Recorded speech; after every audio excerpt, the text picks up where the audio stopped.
താലി രചനാ സംഭാഷണം രുദ്രപ്രിയ. ഹരിയെ കണ്ടപാടെ ദേവി അവൻ്റെ അടുത്തേക്ക് ഓടിയെത്തി. എന്താ ഹരി, എന്തു പറ്റി അമ്മയ്ക്ക്? എന്താ നിങ്ങളാരും എന്നെ ഇതുവരെ വിളിച്ചറിയിക്കാത്തത്? അവളുടെ വെപ്രാളം കണ്ടപ്പോൾ ഹരിക്ക് വല്ലാത്ത വേദന തോന്നി. കുഴപ്പമൊന്നുമില്ല ഏട്ടത്തി, BP കുറച്ച് കൂടിയതാണ്. അപ്പോൾ തന്നെ ഇവിടെ കൊണ്ടുവന്നു. ഇപ്പോൾ ഒബ്സർവേഷനിലാണ്. മിക്കവാറും വൈകുന്നേരം ഡിസ്ചാർജ് ചെയ്യും. അമ്മ തന്നെയാണ് പറഞ്ഞത് ഏട്ടത്തിയെ വിളിച്ച് വിവരം പറയേണ്ടെന്ന്. എനിക്ക് അമ്മയെ കാണാൻ പറ്റുമോ ഹരി? കണ്ണുനീരടക്കി പിടിച്ചുകൊണ്ട് ദേവി ചോദിച്ചു. അതിനെന്താ ഏട്ടത്തി, ഒബ്സർവേഷൻ റൂമിലുണ്ട്. ഏട്ടത്തി അങ്ങോട്ട് ചെന്നാൽ മതി. അമ്മവും ദത്തനും അവിടെയുണ്ട്. ദേവി ജയനെയും കടന്ന് പടി കയറി മുകളിലേക്ക് പോയി. ഹരി, അമ്മയ്ക്ക് പേടിക്കാനൊന്നുമില്ലല്ലോ? അതോ ഇനി ദേവിയെ ആശ്വസിപ്പിക്കാൻ വേണ്ടി താൻ അങ്ങനെ പറഞ്ഞതാണോ? കുഴപ്പമൊന്നുമില്ല ജയേട്ട. എന്നാലും അമ്മയുടെ ECGയിൽ ചെറിയ വേരിയേഷൻസ് ഒക്കെ ഉണ്ട്. അപ്പോൾ വിശദമായ ചെക്കപ്പ് കഴിഞ്ഞിട്ട് പോകാമെന്നാണ് ഡോക്ടർ പറയുന്നത്. ഞാൻ പിന്നെ എല്ലാവരെയും പറഞ്ഞ് വെറുതെ പേടിപ്പിക്കണമെന്ന് കരുതി. ഡോക്ടർ ഇന്നലെ തന്നെ എല്ലാ ടെസ്റ്റും എടുത്തിട്ടുണ്ടായിരുന്നു. ചിലതിൻ്റെയൊക്കെ റിസൾട്ട് കിട്ടാനുമുണ്ട്. ഹരി പറയുമ്പോൾ ജയനും ആകെ വല്ലാത്ത കുഴപ്പത്തിലായി. ദേവി ഒബ്സർവേഷൻ റൂമിൻ്റെ മുന്നിൽ ചെല്ലുമ്പോൾ അമ്മുവും ദത്തനും അവിടെ ഇരിപ്പുണ്ട്. ദേവിയെ കണ്ടപ്പോൾ അമ്മു അവളുടെ അടുത്തേക്ക് വന്നു. ഞാൻ വിചാരിക്കുകയായിരുന്നു ഏട്ടത്തിയെ കണ്ടില്ലല്ലോ എന്ന്. ഞാൻ അറിഞ്ഞില്ല അമ്മു, ഇപ്പോഴാണ് വിവരം അറിഞ്ഞത്. ഉടനെ തന്നെ പോരുകയായിരുന്നു. അമ്മയ്ക്ക് പേടിക്കാനൊന്നുമില്ല ഏട്ടത്തി. ഏട്ടത്തിയെ അമ്മ അന്വേഷിച്ചു. ദേവി അടുത്തുനിന്ന് സിസ്റ്ററിനോട് ചോദിച്ചിട്ട് ഒബ്സർവേഷൻ റൂമിനുള്ളിലേക്ക് കയറി. മുകളിലേക്ക് നോക്കി കണ്ണുമടച്ച് കിടക്കുകയാണ് ഭവാനിയമ്മ. ദേവി അടുത്തേക്ക് ചെന്ന് അവരുടെ നെറുകയിൽ പതിയെ തലോടി. അമ്മേ. ദേവിയുടെ ശബ്ദം തിരിച്ചറിഞ്ഞതും ഭവാനിയമ്മ വേഗം കണ്ണു തുറന്ന് അവളെ നോക്കി. അവരെ കണ്ടപ്പോൾ ദേവിയുടെ കണ്ണ് നിറഞ്ഞു. എനിക്കൊന്നുമില്ല മോളെ, BP അല്പം കൂടുതലായതാണ്. പഴയതുപോലെ ഗുളിക കഴിക്കാൻ കഴിയുന്നില്ല. അല്ലെങ്കിൽ തന്നെ ഞാൻ ഇനി എന്തിനാ ഗുളികയൊക്കെ കഴിച്ച് അമരത്വം നേടാനോ? എത്രയും പെട്ടെന്ന് എൻ്റെ മോൻ്റെയും കുഞ്ഞിൻ്റെയും അടുത്തെത്തിയാൽ മതി എനിക്ക്. കരഞ്ഞുകൊണ്ട് ഭവാനിയമ്മ പറഞ്ഞു. മോൾ ഒറ്റയ്ക്കാണോ വന്നത്? അതോ ജയൻ കൂടെ വന്നോ? എനിക്ക് അവനെ ഒന്ന് കാണണമെന്നുണ്ടായിരുന്നു. ഭവാനിയമ്മ എന്തോ ഓർത്തതുപോലെ പറഞ്ഞു. അതിനെന്താ അമ്മേ, എൻ്റെ ഒപ്പം ആളും വന്നിട്ടുണ്ട്. ഞാൻ ഇങ്ങോട്ട് പറഞ്ഞു വിടാം. ദേവി പുറത്തേക്കിറങ്ങി ജയൻ്റെ അടുത്തേക്ക് ചെന്നു. അമ്മയ്ക്കൊന്ന് കാണണമെന്ന് പറഞ്ഞു. അസൗകര്യമില്ലെങ്കിൽ കയറി കണ്ടിട്ട് വരാമോ? അവൾ ചോദിക്കുമ്പോൾ ജയൻ അവളെ തന്നെ നോക്കി. അതിനെന്താടോ, താൻ ഇവിടെ ഇരിക്ക്, ഞാൻ കയറി കണ്ടിട്ട് വരാം. ജയൻ ദേവിയെ ഒന്ന് നോക്കിക്കൊണ്ട് നേരെ ഒബ്സർവേഷൻ റൂമിലേക്ക് ചെന്നു. ഭവാനിയമ്മയുടെ അടുത്ത് ചെന്നു ജയൻ. അമ്മയെ കേട്ടപ്പോൾ ദേവൻ വിളിക്കുന്നത് പോലെ അവർക്ക് തോന്നി. അവർ കണ്ണു തുറന്നു. ജയനെ കൊണ്ടപ്പോൾ ഭവാനിയമ്മയുടെ കണ്ണ് നിറഞ്ഞു. അവൻ്റെ കൈപിടിച്ച് നെഞ്ചോട് ചേർത്ത് വെച്ചു. ആ കണ്ണുകൾ എന്തിനെന്നില്ലാതെ നിറഞ്ഞു തൂവി. നിന്നെ കാണുമ്പോൾ എനിക്ക് എൻ്റെ ദേവനെ ഓർമ്മ വരും. നീ അടുത്ത് വരുമ്പോൾ എൻ്റെ ദേവൻ വന്ന് നിൽക്കുന്നതാണെന്ന് തോന്നും. ദേവിമോൾ, അവൾ പാവമാണ്. കുറച്ച് സമയം കൊടുത്താൽ മതി, നിന്നെ സ്നേഹം കൊണ്ട് മൂടും അവൾ. അവൾക്ക് എല്ലാവരെയും സ്നേഹിക്കാനേ കഴിയൂ. ആരെയും വെറുക്കാനും വിരോധം കാണിക്കാനും ആ പാവത്തിന് അറിയില്ല. ദേവനും കുഞ്ഞും പോയിട്ട് അവൾക്ക് ഭ്രാന്ത് പിടിക്കാത്തത് തന്നെ വലിയ കാര്യം. മോൻ്റെ സ്നേഹവും സാമീപ്യവും അവളെ എന്തായാലും പതിയെ പതിയെ മാറ്റും. അമ്മ സമാധാനമായിരിക്കെ, നമുക്കെല്ലാം പതിയെ സംസാരിക്കാം. ഞാനാണ് പറഞ്ഞത് ഹരിയോട് അവളെ വിളിച്ചറിയിക്കേണ്ടെന്ന്. അറിഞ്ഞാൽ പാവം വെപ്രാളപ്പെട്ട എല്ലാം മറന്നോടി വരും. സംസാരിച്ചു കൊണ്ടിരിക്കുമ്പോൾ അവരുടെ കണ്ണുകൾ അടഞ്ഞു പോകുന്നുണ്ടായിരുന്നു. ജയൻ റൂമിൽ നിന്നും പുറത്തേക്കിറങ്ങി. അപ്പോഴേക്കും റിസൾട്ടുമായി ഹരിയും എത്തിയിരുന്നു. പിന്നെയും കുറേ നേരം അവിടെ ഇരുന്ന് ഹരിയോടും ദത്തനോടും സംസാരിച്ചതിന് ശേഷമാണ് ദേവിയും ജയനും പോകാനിറങ്ങിയത്. പോകാൻ നേരം ദേവി ഒരിക്കൽ കൂടി അമ്മയുടെ അടുത്തേക്ക് ചെന്നെങ്കിലും അവർ നല്ല മയക്കത്തിലായിരുന്നു. അതുകൊണ്ട് തന്നെ ഹരിയോടും അമ്മുവിനോടും യാത്ര പറഞ്ഞ് മനസ്സില്ലാ മനസ്സോടെ ദേവി ജയൻ്റെ ഒപ്പം പുറത്തേക്കിറങ്ങി. അമ്മയെ ഡിസ്ചാർജ് ചെയ്ത് വീട്ടിലേക്ക് കൊണ്ടുപോകുമ്പോൾ എന്നെ വിളിച്ച് പറയാൻ മടിക്കരുതേ. ദത്തനോടും അമ്മുവിനോടും ഹരിയോടുമൊക്കെ മാറി മാറി പറഞ്ഞു ദേവി. തിരികെ വീട്ടിൽ ചെന്ന് വേഗം കുളിച്ച് ഡ്രസ്സും മാറി ദേവി മഹേശ്വരി അമ്മയുടെ റൂമിലേക്ക് ചെന്നു. അവിടെ ചെല്ലുമ്പോൾ കണ്ടു അമ്മ കുഞ്ഞിന് പാല് കുപ്പിയിൽ നിറച്ചു കൊടുക്കുന്നു. ഉറങ്ങി എഴുന്നേറ്റപ്പോൾ മുതൽ ഒരേ കരച്ചിലായിരുന്നു മോളെ, അമ്മയെന്ന് വിളിച്ച്. അതുകൊണ്ടാണ് ഞാൻ ഒടുവിൽ സഹിക്കാൻ വയ്യാതെ ആയപ്പോൾ കുറച്ചു പാല് കാച്ചി എടുത്തതാണ് മോളെ. അവൾക്ക് നല്ല വിശപ്പുണ്ടായിരുന്നു. വേണ്ടമ്മേ, ഇനി കൊടുക്കേണ്ട അവരുടെ കയ്യിലിരുന്ന കുപ്പി വാങ്ങി നിലത്ത് വെച്ചുകൊണ്ട് ദേവി കുഞ്ഞിനെയും എടുത്ത് റൂമിലേക്ക് പോയി. ദേവി മുറിയിലേക്ക് ചെല്ലുമ്പോൾ ജയന് മനസ്സിലായി കുഞ്ഞിന് പാല് കൊടുക്കാനാണെന്ന്. അവൻ വേഗം റൂമിൽ നിന്നും പുറത്തേക്കിറങ്ങിയതും ദേവി റൂമിൽ കയറി വാതിൽ ചാരി കുഞ്ഞിന് പാല് കൊടുക്കാൻ തുടങ്ങി. വൈകുന്നേരം ചായ കൂടി കഴിഞ്ഞിരിക്കുമ്പോഴാണ് മഹേശ്വരി അമ്മ പറയുന്നത്, നിങ്ങൾ രണ്ടുപേരും ഒന്ന് അമ്പലത്തിൽ പോയി വരാൻ. ജയൻ ദേവിയെ നോക്കി. അവൾക്ക് താല്പര്യമില്ലെങ്കിൽ പോകണ്ടെന്ന് തന്നെ കരുതി. പക്ഷേ അവൾ പോകാൻ തയ്യാറായിരുന്നു. ഏകദേശം അരമണിക്കൂർ കഴിഞ്ഞപ്പോഴേക്കും 3 പേരും കൂടി ഒരുങ്ങിയിറങ്ങി. മുണ്ടും നേരിയതുമായിരുന്നു ദേവിയുടെ വേഷം. കുഞ്ഞി പെണ്ണിന് പട്ടുപ്പാവാട വലിച്ചു കയറ്റിയിട്ടുണ്ട്. അതുമിട്ട് കുണുങ്ങിയാണ് നടപ്പ്. ജയൻ മുണ്ടും ഷർട്ടും. വീട്ടിൽ നിന്നും അല്പം ദൂരം മാത്രമേയുള്ളൂ അമ്പലത്തിലേക്ക്. അതുകൊണ്ട് നടക്കാൻ തന്നെ തീരുമാനിച്ചു. അമ്പലത്തിലെത്തിയതും ദേവി കുഞ്ഞിനെയും എടുത്ത് ആദ്യം അകത്തേക്ക് നടന്നു. തൊട്ട് പിന്നാലെ ജയനും. തിരുമേനി കൊടുത്ത പ്രസാദം ഇലച്ചീന്തിൽ നിന്നും ജയൻ ഒരു നുള്ളി ചന്ദനം തൊട്ടു. കുഞ്ഞിപ്പെണ്ണ് ദേവിയുടെ പുറത്തിരുന്ന് ഒരേ ബഹളമാണ്. ദേവി അവൾക്കും ചന്ദനം ചാർത്തി. ദേവി ചന്ദനം ഇടാൻ തുടങ്ങിയതും ജയൻ തന്നെ അതിൽ നിന്നും അല്പം ചന്ദനം അവളുടെ നെറുകിൽ ചാർത്തി. കുറച്ച് കുങ്കുമം അവളുടെ സീമന്തരേഖയിലും അണിയിച്ചു. ദേവി സംഭവിച്ചതെന്താണെന്ന് ഓർത്തെടുക്കും മുമ്പേ ജയൻ ശ്രീകോവിലിൽ നിന്നും പുറത്തേക്ക് ഇറങ്ങിപ്പോയി. ഭവാനി അമ്മയെ ഹോസ്പിറ്റലിൽ നിന്നും ഡിസ്ചാർജ് ചെയ്ത് വീട്ടിൽ കൊണ്ടുപോയി. ജയൻ്റെയും ദേവിയുടെയും വിവാഹം കഴിഞ്ഞ് ഏകദേശം 1 മാസം കഴിഞ്ഞു. ഇപ്പോഴും രണ്ടുപേരും 2 ധ്രുവത്തിലാണ്. അതാണ് മഹേശ്വരി അമ്മയുടെ ഏറ്റവും വലിയ വിഷമവും. ജയൻ്റെ കാര്യങ്ങളൊക്കെ ചെയ്തു കൊടുക്കുമെങ്കിലും 2 പേരും തമ്മിൽ സംസാരിക്കുന്നത് പോലും അപൂർവമാണ്. അതവരെ വല്ലാതെ വേദനപ്പെടുത്തിക്കൊണ്ടിരുന്നു. ഉച്ചയ്ക്ക് കുഞ്ഞിനെ വിളിക്കാനായി ദേവി ഡേ കെയറിലേക്ക് പോയി. ഇപ്പോൾ അവളാണ് മാതുമോളെ വിളിക്കുന്നതിന് വേണ്ടി പോകുന്നത്. നേരത്തെ പോയതുകൊണ്ട് തന്നെ അല്പനേരം രമ്യയോട് സംസാരിച്ചിരിക്കും. ദേവി ചെല്ലുമ്പോൾ മോൾ നല്ല ഉറക്കമായിരുന്നു. അതുകൊണ്ട് 2 പേരും കൂടി ഓരോ ഗ്ലാസ് കട്ടനും ഇട്ട് കുടിച്ചുകൊണ്ട് ഡൈനിങ്ങിലിരുന്നു. എങ്ങനുണ്ട് ദേവി നിൻ്റെ പുതിയ ജീവിതം? രമ്യ തന്നെ സംസാരത്തിന് തുടക്കമിട്ടു. ദേവി അവളെ നോക്കി പുഞ്ചിരിക്കാൻ ശ്രമിച്ചു. നിൻ്റെ ചോദ്യം എന്താണെന്ന് എനിക്ക് മനസ്സിലായി രമ്യേ. അതിനെന്ത് മറുപടി പറയണമെന്നാണ് ഞാൻ ആലോചിക്കുന്നത്. വിവാഹം കഴിഞ്ഞുവെങ്കിലും ഇന്ന് വരെ അദ്ദേഹത്തോട് മനസ്സ് തുറന്ന് ചിരിക്കാൻ പോലും എനിക്ക് കഴിഞ്ഞിട്ടില്ല. ഞങ്ങളിപ്പോഴും ഒരേ മുറിയിലെ 2 പരിചിതരായ താമസക്കാരാണ്. ആദ്യമൊക്കെ എന്നോട് സംസാരിക്കാനും മറ്റും അദ്ദേഹം ശ്രമിച്ചിരുന്നു. പക്ഷേ എൻ്റെ അവഗണന കൊണ്ടാവാം ഇപ്പോൾ ആ ശ്രമം പോലും ഉപേക്ഷിച്ചത്. അമ്മയെ കാണുമ്പോൾ ശരിക്കും വേദന തോന്നും. ഓരോ ദിവസവും പ്രതീക്ഷയോടെ ഞങ്ങളുടെ മുഖത്തേക്ക് നോക്കുന്നുണ്ട്. ദേവി, നിനക്കെങ്ങനെ ഇത്രയും ക്രൂരമായി ചിന്തിക്കാൻ കഴിയുന്നു? ജയേട്ടൻ്റെ ജീവിതത്തിലേക്ക് നീ കടന്നു ചെല്ലുമ്പോൾ പതിയെ നീ ആ മാറ്റങ്ങളും ഉൾക്കൊള്ളുമെന്നാണ് ഞങ്ങളെല്ലാവരും കരുതിയത്. പക്ഷേ നീ പഴയ നില പിന്തുടർന്നുകൊണ്ടിരിക്കുന്നു എന്നത് ഞങ്ങൾക്കെല്ലാവർക്കും വേദനയാണ്. ഒന്ന് ആലോചിച്ചു നോക്ക് ദേവി. എന്തുമാത്രം പ്രതീക്ഷയോടെയായിരിക്കും മഹേശ്വരിയമ്മ നിങ്ങളുടെ ജീവിതത്തെ നോക്കിക്കാണുന്നത്. ആ അമ്മയ്ക്കെങ്കിലും മനസ്സമാധാനം കൊടുക്കാൻ നിനക്ക് കഴിഞ്ഞോ?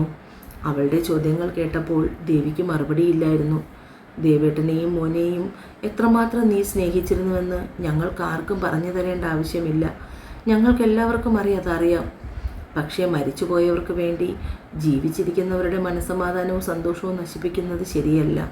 ഒന്ന് നീ ആലോചിച്ച് നോക്കിയാൽ മതി. നിനക്ക് ചുറ്റും എല്ലാവരുമുണ്ട്. പക്ഷേ ആ അമ്മയ്ക്കും മകനും ആരുണ്ട്? നീ എല്ലാവർക്കും വേദനയാവരുത് ദേവി. മാതുമോൾക്ക് നീ നല്ലൊരമ്മയാണ്.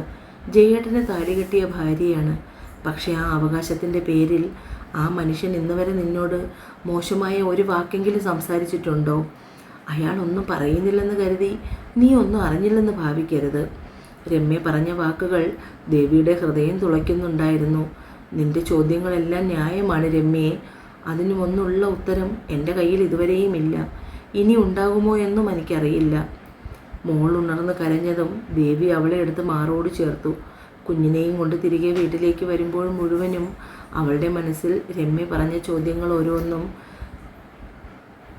നിറഞ്ഞിരുന്നു. ജയേട്ടനും ഭാര്യ മരിച്ചതല്ലേ? അദ്ദേഹത്തിന് തന്നെ സ്നേഹിക്കാനുള്ള മനസ്സില്ല. പിന്നെ എന്തുകൊണ്ട് തനിക്ക് മാത്രം അതിന് സാധിക്കുന്നില്ല? ഓരോന്നോർത്തവൾ വീടെത്തി. കുഞ്ഞിനെ കുളിപ്പിച്ചുടുപ്പ് മാറ്റി അവൾക്ക് ഭക്ഷണവും കൊടുത്ത് ദേവി ചായ ഉണ്ടാക്കി. അമ്മയുടെ റൂമിലേക്ക് ചെന്നു. പതിവില്ലാത്ത നേരത്ത് അമ്മ കിടക്കുന്നത് കണ്ട് അവൾ അടുത്തേക്കിരുന്നു. മഹേശ്വരി അമ്മ കണ്ണുകൾ ഇറുകി അടച്ചാണ് കിടക്കുന്നത്. അവൾ പതിയെ അമ്മയെ തട്ടി വിളിച്ചു. അവർ കണ്ണ് തുറന്നു. എന്താ അമ്മേ, ഈ നേരത്ത് പതിവില്ലാത്തതാണല്ലോ ഈ കിടപ്പ്. എന്താ വല്ലായ്മ വല്ലതുമുണ്ടോ? വല്ലാത്ത ശരീരം വേദന മോളെ. കാല് കടച്ചിട്ടാണെങ്കിൽ വയ്യ. വാതക്കൂറുള്ളതാണെന്ന് തോന്നുന്നു. അവർ കാല് നീട്ടിവെച്ചതും ദേവി പതിയെ 2 കാലുകളിലും കൈവച്ച് അമർത്തി കൊടുത്തു. വേണ്ട മോളെ, സാരമില്ല. ജയം വന്നതിന് ശേഷം ഞാൻ അല്പം തൈലം അവനെ കൊണ്ട് പുരട്ടിക്കാം. അതെന്താ അമ്മേ, ഞാൻ ഇട്ട് തരുന്നത് അമ്മയ്ക്ക് ഇഷ്ടമല്ലേ? അങ്ങനെയൊന്നുമില്ല. അമ്മയ്ക്ക് നീ ഇട്ട് തരുന്നത് തന്നെയാണ് ഒരുപാട് ഇഷ്ടം. നിന്നെ ബുദ്ധിമുട്ടിക്കേണ്ടെന്ന് കരുതി പറഞ്ഞതാണ്. എനിക്കിതൊന്നും ഒരു ബുദ്ധിമുട്ടല്ല അമ്മേ. അവൾ അലമാരയുടെ പിറകിലിരിക്കുന്ന തൈലത്തിൻ്റെ ബോട്ടിൽ കയ്യിലെടുത്ത് അടപ്പ് തുറന്ന് അല്പം കയ്യിലൊഴിച്ചു. ബോട്ടിൽ നിലത്തേക്ക് വെച്ച് മഹേശ്വരമ്മയുടെ കാല് രണ്ടും നന്നായി ഒഴിഞ്ഞു കൊടുത്തു. അവർക്ക് അവളോട് എന്തൊക്കെയോ ചോദിക്കണമെന്നുണ്ടായിരുന്നു. പക്ഷേ എന്തുകൊണ്ടോ അതെല്ലാം വേണ്ടെന്ന് വെച്ചു. ബോട്ടിലടച്ച് മാറ്റിവെച്ച് കൈ കഴുകാനായി ദേവി പുറത്തേക്ക് പോയി. കൈയും കഴുകി തിരികെ വരുമ്പോൾ മോൾ അമ്മയുടെ അടുത്തിരുന്ന് കളിക്കുന്നത് കണ്ടു. ദേവി അലക്കാനുള്ള തുണികളെല്ലാം മെഷീനിലെടുത്തിട്ടു. ജയൻ്റെ മുണ്ടും ഷർട്ടും എല്ലാം വാഷ് ചെയ്യാനായി മാറ്റി വെച്ചിരിക്കുന്നത് കണ്ടു. സാധാരണ ജയൻ തന്നെയാണ് എല്ലാം വാഷ് ചെയ്യാറുള്ളത്.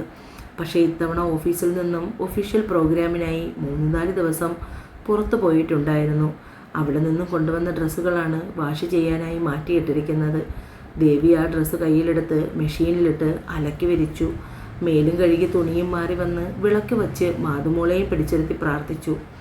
രാത്രിയിലേക്കുള്ള ചപ്പാത്തിയും വെജിറ്റബിൾ കറിയും ഉണ്ടാക്കി മോളെയും എടുത്തുകൊണ്ട് റൂമിലേക്ക് പോയി.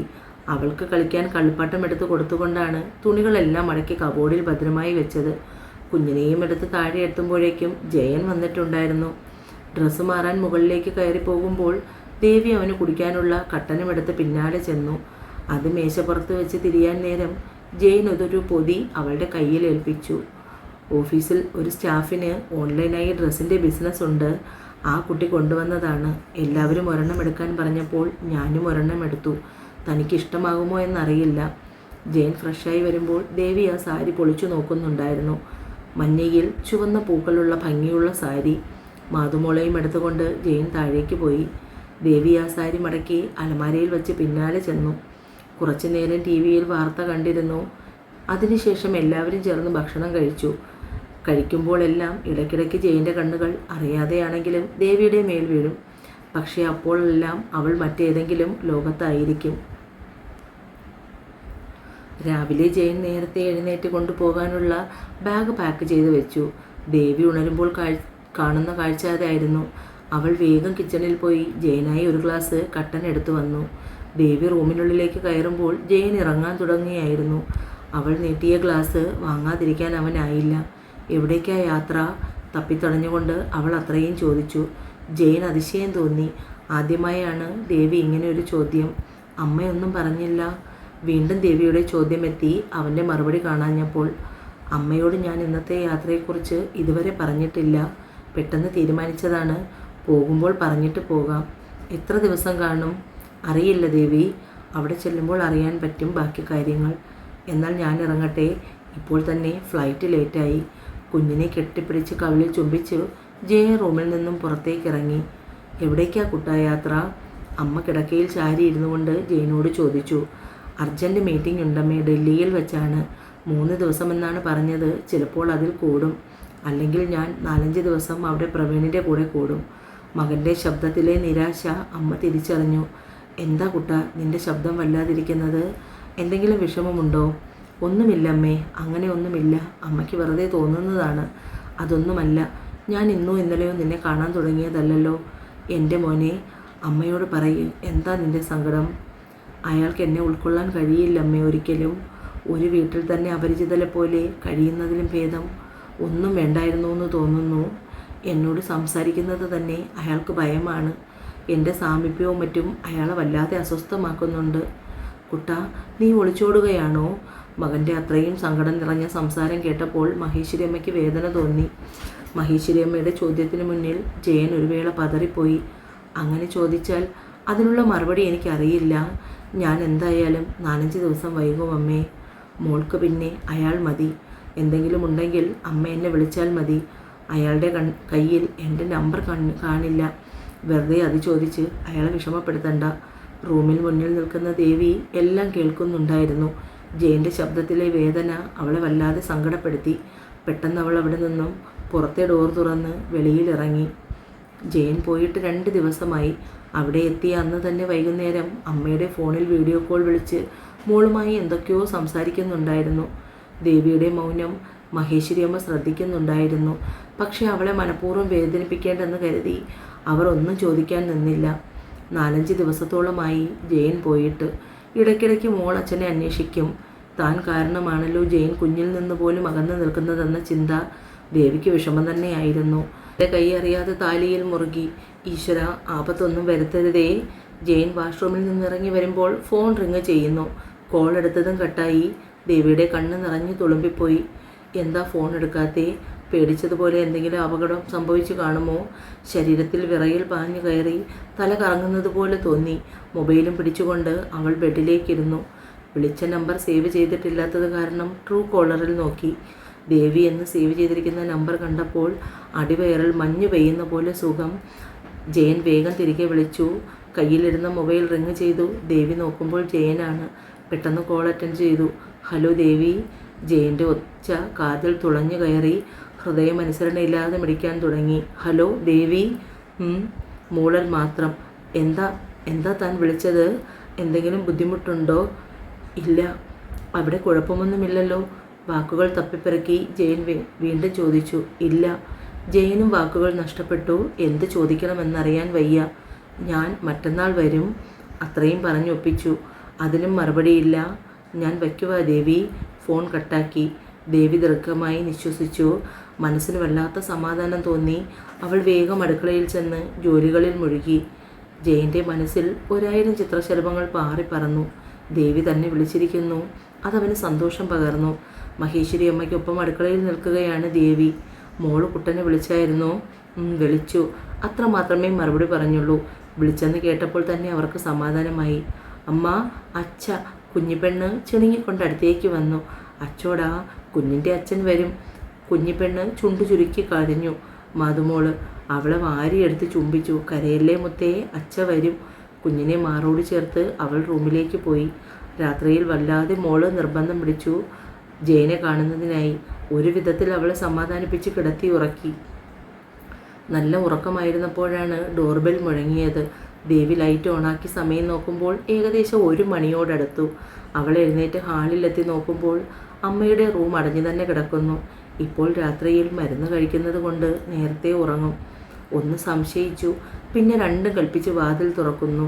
മുന്നിൽ നിൽക്കുന്ന ആളെ കണ്ട് ഞെട്ടിപ്പോയി. ഒപ്പം കണ്ണുകൾ പിടഞ്ഞു. ജയൻ അകത്തേക്ക് കയറി. ദേവി നിന്നിടത്ത് തന്നെ നിന്നു. ഇതെന്ത് പറ്റി നെറ്റിയിൽ? അവളുടെ ചോദ്യം കേട്ട് ജയൻ അവിടെ നിന്നു. ഒന്നുമില്ലടോ. ഡോറിൽ നെറ്റിയൊന്ന് ഇടിച്ചു. ചെറിയ മുറിവാണ്. 2 സ്റ്റിച്ച്.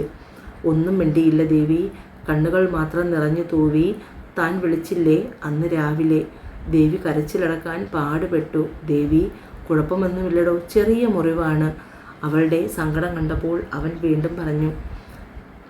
എന്ത് പറഞ്ഞിട്ടും ദേവിയുടെ കരച്ചിൽ മാറുന്നില്ല. ഡോ, താനിങ്ങനെ കരയല്ലേ. ജയന് അവളെ എങ്ങനെ ആശ്വസിപ്പിക്കണമെന്നറിയാൻ വയ്യ. ഞാൻ എൻ്റെ ദോഷം കൊണ്ടാണോ ഇങ്ങനെയൊക്കെ സംഭവിക്കുന്നത്? കരച്ചിലിനൊടുവിൽ ദേവി അത്രമാത്രം പറഞ്ഞു. അങ്ങനെയൊന്നുമില്ല. എൻ്റെ അശ്രദ്ധ കൊണ്ട് സംഭവിച്ചതാണ്. അതിന് താൻ എങ്ങനെ കാരണക്കാരിയാകും? ഇങ്ങോട്ട് നോക്ക് ദേവി. അവളെ തൻ്റെ നേർക്ക് പിടിച്ചു നിർത്തി. മുഖം കൈകളിൽ കോരിയെടുത്തു. കണ്ണുകൾ പെരുവിരൽ കൊണ്ട് തുടച്ചു കൊടുത്തു. അങ്ങനെയൊന്നുമില്ല. ആവശ്യമില്ലാതെ ഓരോന്നാലോചിച്ച് കൂട്ടണ്ട. എനിക്ക് പേടിയാണ്. ഇനിയും നഷ്ടങ്ങൾ സഹിക്കാൻ എനിക്ക് കഴിയില്ല. ജയൻ ദേവിയെ വലിച്ച് മാറോട് ചേർത്തു. പുച്ചകുഞ്ഞിനെ പോലെ അവൾ ദേവൻ്റെ മാറിലേക്ക് പറ്റിച്ചേർന്ന് നിന്നു. അവളുടെ സങ്കടങ്ങൾ പെയ്തു തീർന്നതുവരെ അവൾ കരഞ്ഞുകൊണ്ടേയിരുന്നു. അവൻ അവളെ ആശ്വസിപ്പിച്ചു. അല്പനേരം അങ്ങനെ നിന്നപ്പോഴാണ് ദേവിക്ക് സ്ഥലകാലബോധം വീണത്. പെട്ടെന്ന് അവൾ ജയനിൽ നിന്നും ഞെട്ടിമാറി അകത്തേക്ക് പോയി. താൻ എന്താണ് ചെയ്തതെന്ന് ഓർത്തെടുക്കാൻ ശ്രമിച്ചു ജയൻ. പെട്ടെന്ന് അവളെ അങ്ങനെ കണ്ടപ്പോൾ പിടിച്ചു നിൽക്കാൻ കഴിഞ്ഞില്ല. താൻ കാരണമാണോ ഇങ്ങനെയൊക്കെ സംഭവിച്ചതെന്നുള്ള അവളുടെ ടെൻഷൻ കൂടിയായപ്പോൾ ജയനും വല്ലാത്തൊരവസ്ഥയിലായിരുന്നു. എങ്കിലും അവൻ്റെ ചുണ്ടിൽ ചെറിയൊരു ചിരി സ്ഥാനം പിടിച്ചു. ജയൻ ഫ്രഷായി വന്നു. നേരത്തെ അവിടെ നിന്നിറങ്ങിയത് കൊണ്ട് തന്നെ ഭക്ഷണം കഴിക്കാൻ നിന്നില്ല. ദേവിയുടെ കോൾ വന്നപ്പോൾ എത്രയും പെട്ടെന്ന് വീട്ടിലെത്തണമെന്ന് മാത്രമേ ചിന്തിച്ചുള്ളൂ. ബെഡ്റൂമിൽ നോക്കിയപ്പോൾ ദേവിയെ കണ്ടില്ല. ഹാളിലേക്ക് വരുമ്പോൾ കിച്ചണിൽ നിന്നും ഒച്ച കേൾക്കുന്നു. അവിടേക്ക് ചെല്ലുമ്പോൾ തനിക്ക് കഴിക്കാനുള്ള ഭക്ഷണം എടുക്കുന്ന തിരക്കിലാണ്. രാത്രിയിൽ തന്നെ ബുദ്ധിമുട്ടിച്ചതിൽ സോറി, അത്രമാത്രം പറഞ്ഞു. ഒന്നും കഴിച്ചില്ലായിരുന്നു, നല്ല വിശപ്പുണ്ട്.